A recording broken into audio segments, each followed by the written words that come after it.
मेरा नाम हानिया है। किस्मत ने मेरे साथ बहुत बुरा किया था। मेरे पिताजी तो पहले ही हमें छोड़कर जा चुके थे। मेरा कोई भाई नहीं था और माँ भी इस दुनिया से चली गई। किराएदार ने 2 साल का किराया न देने की वजह से मुझे घर से निकाल दिया और सारा सामान भी रख लिया। अब मेरे पास कुछ पैसों और एक सोने की अंगूठी के अलावा कुछ भी नहीं बचा था। मैं एक बहुत ही घनी आबादी वाले इलाके में चली गई जहाँ पर मैंने घर लेने की बात की और ये घर मुझे बहुत ही पुराने ज़माने का लगा। वही पुरानी कंस्ट्रक्शन जो शायद भारत पाक बंटवारे से पहले की थी। मुझे ये घर देखने में बहुत ही जर्जर और पुराना लगा, इसलिए मैंने बात की। मुझे अंदाज़ा था कि इसका किराया कम होगा और ये घर मुझे आसानी से मिल जाएगा। ये घर एक औरत का था, इसलिए मेरी बात समझ गई। मैंने कहा कि कोई है नहीं मेरे साथ, तो वो कहने लगी कि घर तो मैं तुम्हें दे दूंगी, लेकिन तुम अकेली लड़की हो, कल को कोई मसला हुआ तो। मैंने उसे यकीन दिलाया कि ऐसा कुछ नहीं होगा। वो मुझे घर देने पर राजी हो गई। उसने मुझे घर दिखाया और कहा कि अंदर कुछ बर्तन, एक चारपाई, एक टेबल और कुछ बिस्तर वगैरह पड़े हैं, अगर तुम्हारे काम आते हैं तो इस्तेमाल कर लेना। मैंने कहा ये तो बहुत अच्छी बात है, मैं इस्तेमाल कर लूंगी। किराया भी उसने बहुत ही मुनासिब बताया था। मेरा इरादा था कि पास के किसी स्कूल में टीचिंग कर लूंगी और इसी घर में रहूंगी, क्योंकि कहीं ना कहीं तो रहना ही था। पहले ही 2-4 दिन मैंने स्टेशन पर गुजारे थे, तब जाके मुझे ये घर मिला था। जब मैं किराने की दुकान पर एक बिस्किट का पैकेट और दूध का डिब्बा लेने गई कि चलो यही खा लूंगी, तो दुकानदार से थोड़ी बात हुई।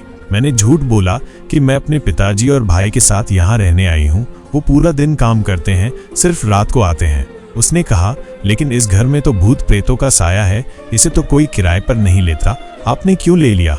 अब मुझे समझ आया कि उस औरत ने मुझे ये घर इतने सस्ते में क्यों दे दिया। लेकिन मैंने दिल में सोचा, सबसे बड़ा भूत योजक चिन्ह तो गरीबी ही होता है। हम ऐसी बातों पर यकीन नहीं करते, अल्लाह खैर करेगा। इतना कहकर मैं वापस आ गई। मैंने घर को साफ किया, जो सामान वहाँ पड़ा था उसे भी। वाकई वहाँ से मुझे एक चारपाई, एक बिस्तर, कुछ बर्तन, पानी भरने के लिए बर्तन, झाड़ू और छोटी मोटी चीजें मिली जो मेरे काम आ सकती थी। मेरी एक दोस्त से भी बात हुई थी। वो कह रही थी कि कल आ जाना इंटरव्यू के लिए, फिर तुम्हें नौकरी पर रख लेंगे। मैं बहुत परेशान थी, रात का वक्त था, अल्लाह से दुआएं कर रही थी।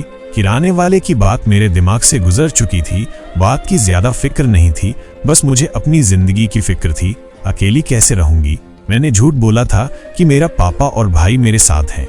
रात होती तो मैं अपने मोबाइल पर किसी मर्द की आवाज की रिकॉर्डिंग चलाकर दरवाजे के पास खड़ी हो जाती, ताकि अगर कोई बाहर से गुजर रहा हो तो उसे लगे कि यहाँ कोई मर्द भी है। किराने वाले की बात दिमाग में तो जरूर थी, लेकिन मैंने उस पर ज्यादा ध्यान नहीं दिया। मगर जब अंधेरा होता, रात होती तो उसकी बात दिमाग में चढ़ जाती थी। मैं आसपास देखती, डरती, मगर सोचती कि डरूं या न डरूं, मैं फिर भी अकेली ही रहूंगी। न कोई आएगा मेरी मदद करने और न कोई है जिसे मैं पुकार सकूं। ऐसे में मैं अपना दुपट्टा जमीन पर बिछाकर वजू करके अल्लाह के सामने सजदा करती और नमाज पढ़ती। नमाज पढ़ने से मुझे बहुत सुकून मिलता था।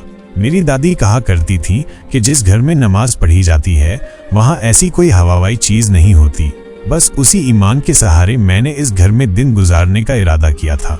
लेकिन ये एक प्राकृतिक बात है कि इंसान अपने कमरे में भी अगर अकेला हो, वो कमरा जिसमें वो बचपन से जवानी तक रहा हो, तो उसे उस कमरे से भी डर लगने लगता है, क्योंकि खामोशी, अकेलापन और अंधेरा ऐसी चीजें हैं जो इंसान को डराती हैं। और मेरी जिंदगी में इन चीजों के अलावा और था ही क्या। मगर बात ये थी कि मैं यहाँ से कहीं जा भी नहीं सकती थी। मैं इसी घर में रहने लगी और रोज ऐसी हरकतें करने लगी कि जैसे कोई मर्द मेरे साथ रहता हो।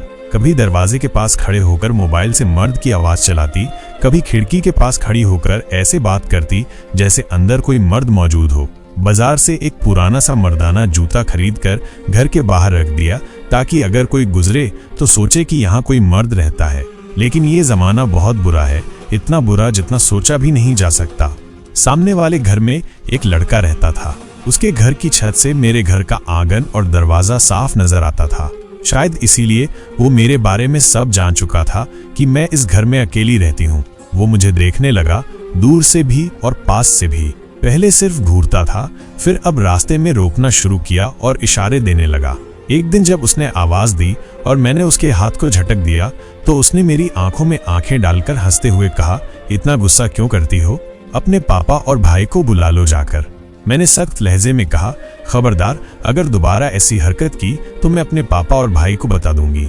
उस पर वो जोर जोर से हंसने लगा और बोला, कौन से बाप और भाई, तुम तो अकेली हो, सबको पता है।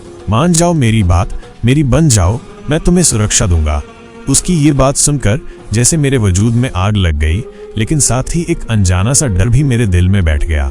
उसने कहा, शाम को आऊंगा तुम्हारे दरवाजे पे, तुम खुद दरवाजा खोल लेना, नहीं तो छोटी सी दीवार है, अंदर आ सकता हूँ।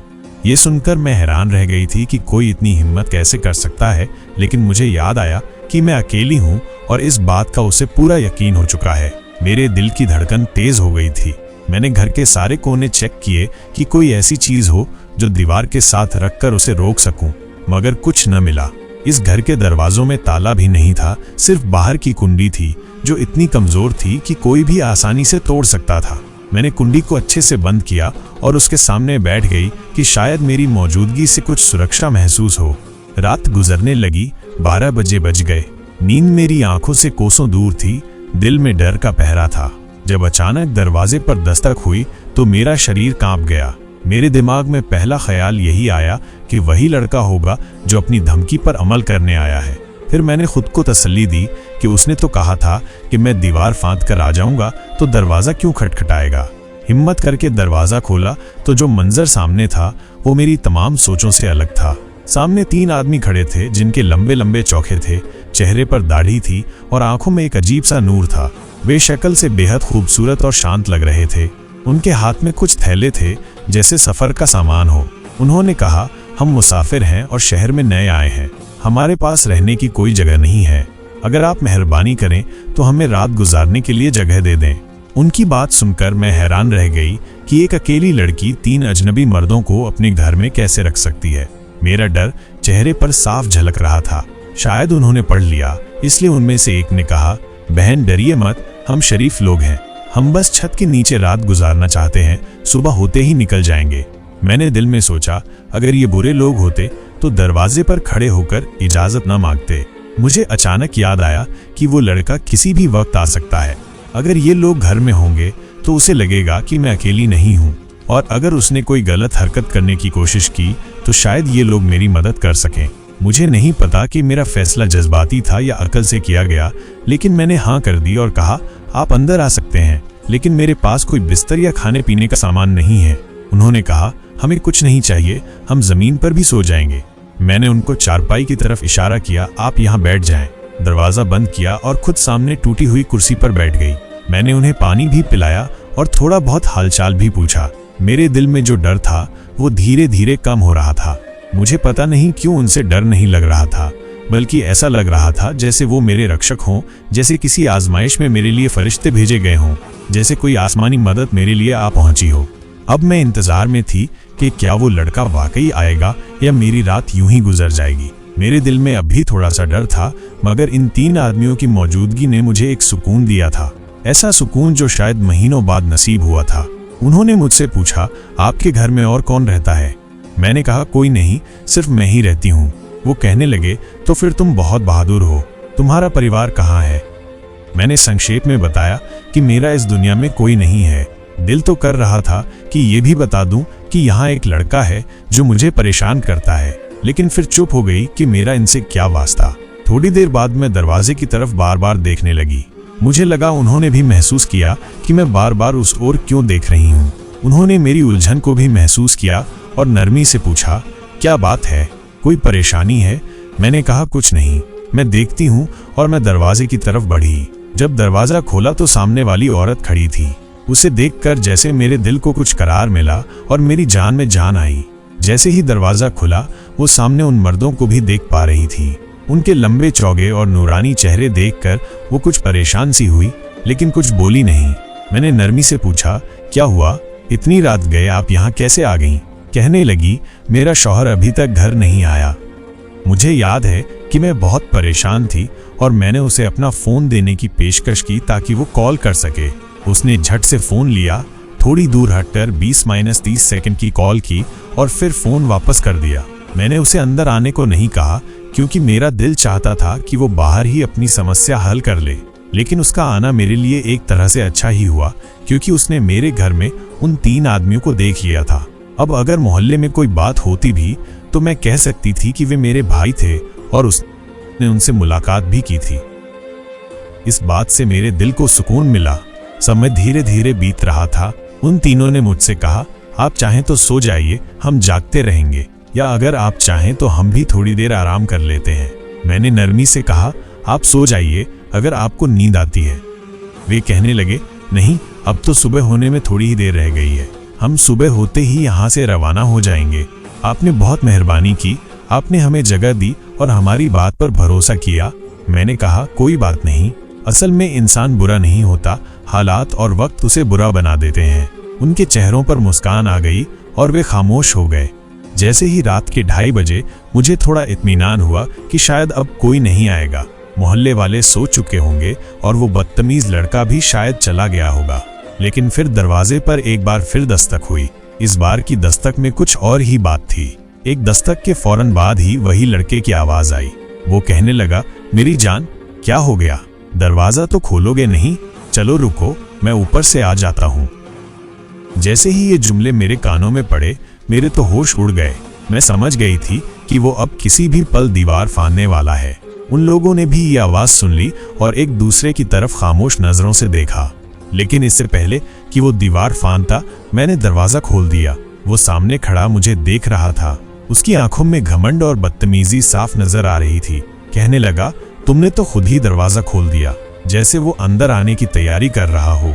मैं हैरान थी कि वो देख रहा है कि पीछे 3 मर्द बैठे हैं, फिर भी उसके अंदर इतनी हिम्मत है कि ये ऐसी बातें कर रहा है। मैं खामोशी से उसके रवैये का मुआयना कर रही थी और दिल ही दिल में इंतजार कर रही थी कि कब वो इन मर्दों को देखकर होशियार होगा और डरेगा। लेकिन जब ऐसा कुछ भी नहीं हुआ तो मैंने खुद ही कहा, डरती नहीं हूँ, मैं तुमसे और अकेली भी नहीं हूँ। अभी इशारा करूंगी तो तुम्हारी ऐसी की तैसी हो जाएगी। वो कहने लगा, अच्छा, किसको इशारा करोगी? मैंने कहा, इनको। और जैसे ही मैंने पीछे की तरफ इशारा किया, उसने उस तरफ ऐसे देखा जैसे वहां पर उसे कुछ भी नजर नहीं आ रहा हो। वो ऐसे मेरी तरफ देख रहा था जैसे मैं किसी और दुनिया की बातें कर रही हूँ, जैसे मेरी बातों से उसे कोई फर्क नहीं पड़ रहा हो और मेरी बातों का उसके लिए कोई वजूद नहीं है। उसकी आंखों में वही बेशर्मी थी जो हमेशा से नजर आती थी। मैं तो अभी भी हैरान थी कि ये वाकई मेरे दरवाजे तक आ गया था, वो भी रात के वक्त।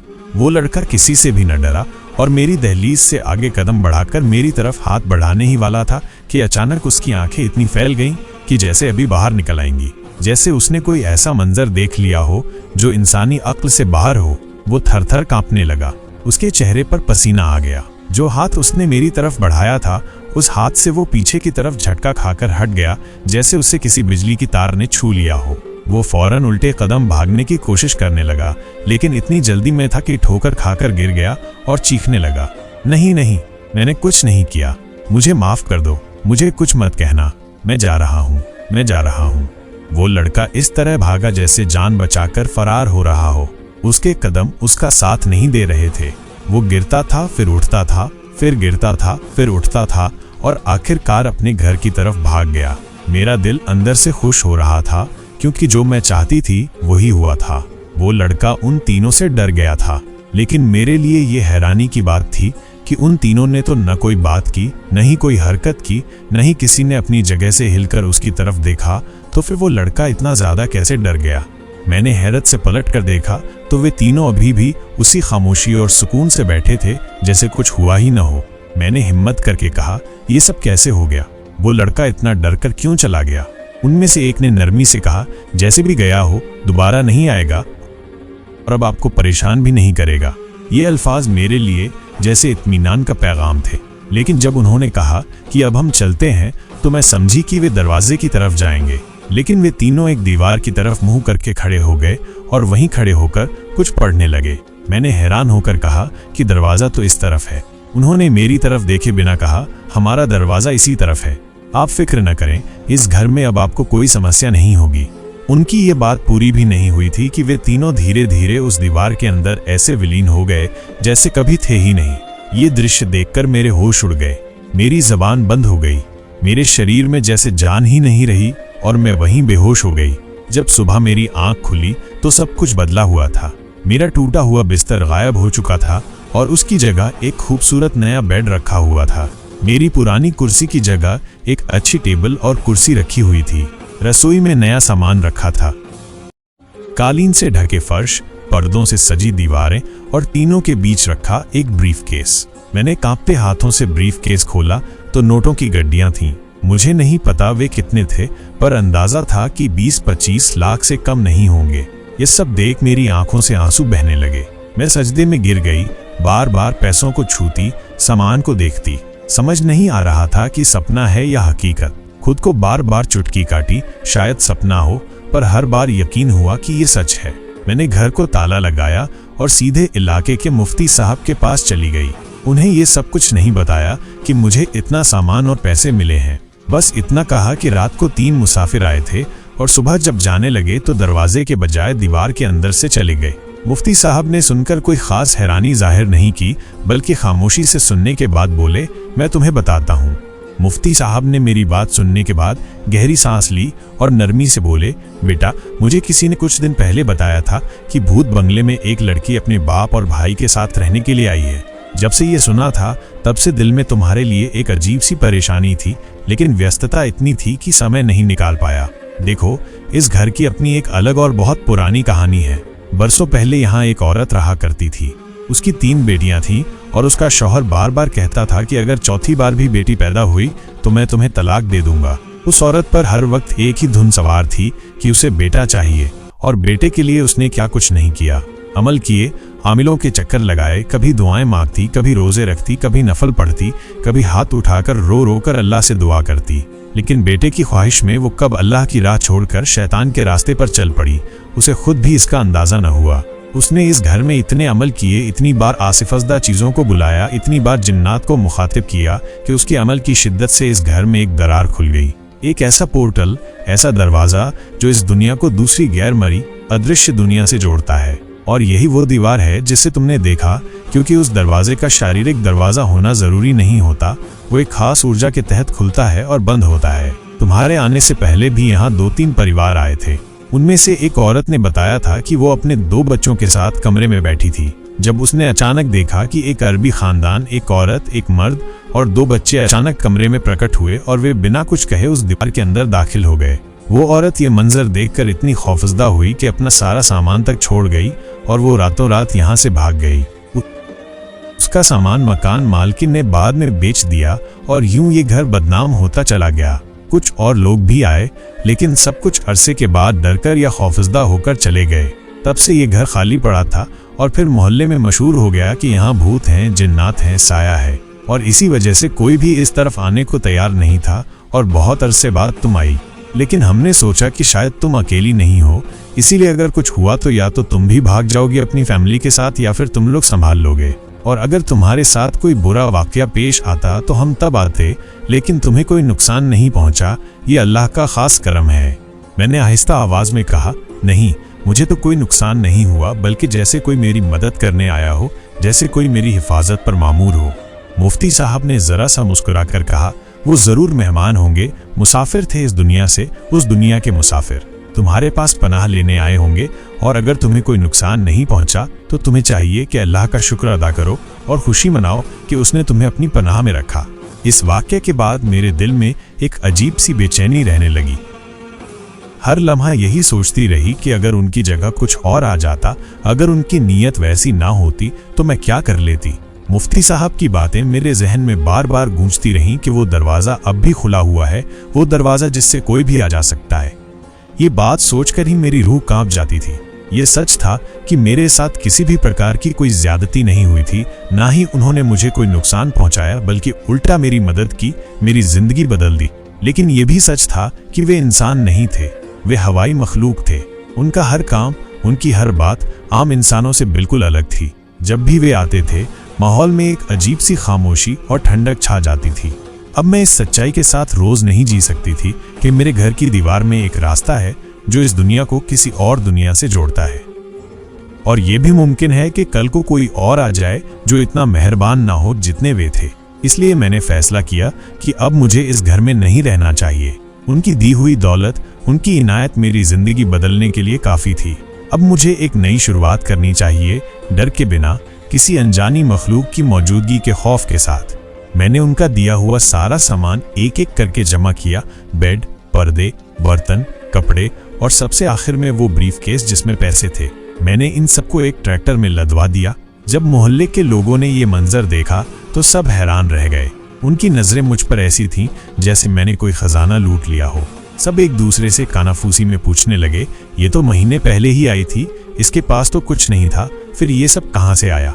लेकिन मैंने किसी को कोई जवाब नहीं दिया, ना ही किसी की बात का बुरा माना, ना किसी को सफाई दी, ना किसी से उलझी, क्योंकि मेरे पास अब ना वक्त था ना ही जरूरत। मैंने उस दरवाजे को आखिरी बार देखा जिसकी दूसरी तरफ मेरी जिंदगी की कहानी ने एक नया रुख लिया था। दिल ही दिल में उन तीनों का शुक्रिया अदा किया और वहां से रवाना हो गई। मैं एक नई जगह जा रही थी, एक नई मंजिल की तरफ, एक नई जिंदगी शुरू करने। मैं एक बहुत अच्छी कॉलोनी में गई जहां साफ सुथरी गलियां थीं और आसपास का माहौल भी बहुत अच्छा था। वहां अपार्टमेंट सिस्टम था, यानी फ्लैट होते थे।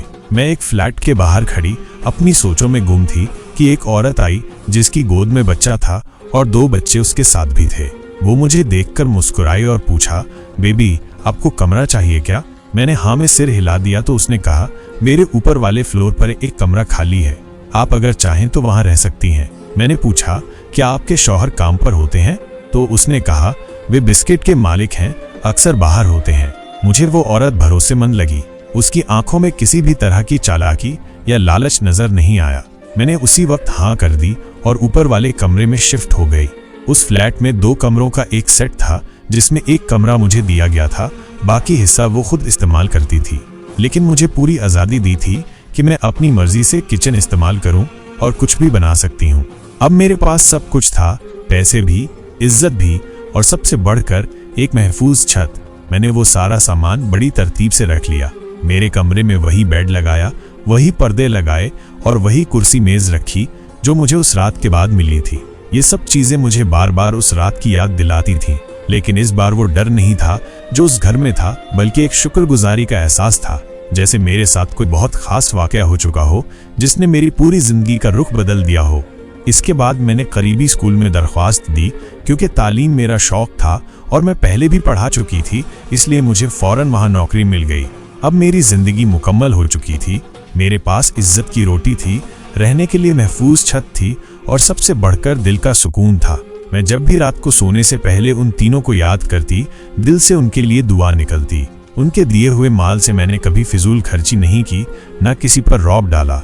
हमेशा उनको अल्लाह का वसीला समझकर शुक्र अदा किया और आज भी जब कभी किसी को परेशान देखती हूँ, करता है कि उसकी मदद करूँ, क्योंकि मैं जानती हूँ कि जब कोई मुश्किल में होता है तो अल्लाह कहीं ना कहीं से उसकी मदद जरूर करता है, जैसे उसने मेरी की थी। उन 3 दिन के मुसाफिरों ने मेरी तकदीर बदल दी थी, मेरी सोच बदल दी थी, मेरी जिंदगी को एक नया रंग दे दिया था और आज मैं एक नए शहर में एक नई पहचान के साथ खुश हूँ, मुतमईन हूँ और जिंदगी के हर लम्हे को सुकून से जी रही हूँ। तो दोस्तों, ये थी आज की कहानी। इसी तरह की कहानी सुनने के लिए इस चैनल हुसैन डेली शॉर्ट्स को सब्सक्राइब जरूर करें और बेल आइकन दबाना न भूलें। फिर मुलाकात होगी एक नई वीडियो में। अल्लाह हाफिज।